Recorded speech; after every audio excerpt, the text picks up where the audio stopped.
Hello friends, this is Tanmoy Banarjee. Welcome back to my YouTube channel called Easy Learning Art with Tanmoy. So friends, if you are visiting my channel for the first time, then kindly subscribe to my channel and don't forget to hit the bell icon to keep yourself updated for the forthcoming videos. And if you like the video, then please don't forget to give me a like and also share the video with other people.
Hi friends, this is Tanmoy Banarjee, and today I have drawn my favorite God, Lord Jesus. You can see.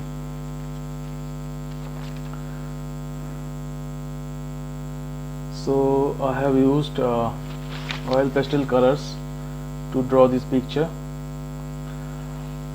Friends, let me confess one thing, that though I am a Hindu, but I am a great follower of Lord Jesus, and I admire him a lot. I love him a lot. And what is the reason behind drawing this picture today? The reason is nothing but I am going through a very difficult time, and I have full faith in Lord Jesus, and whenever I pray to him, he always uh, rescue me from all dangers, from all trouble, from all difficulties. So since I'm going through a very bad phase of my life, and I have been praying to him a lot, so that is why I thought to myself, why not to dedicate a picture to him? Why not to draw a picture for him, whom I love most, whom I admire a lot. Yes, friends, I have full faith in him, and I love him a lot. So that is why today I have drawn this picture uh, to pay tribute to him. That is it. Thank you.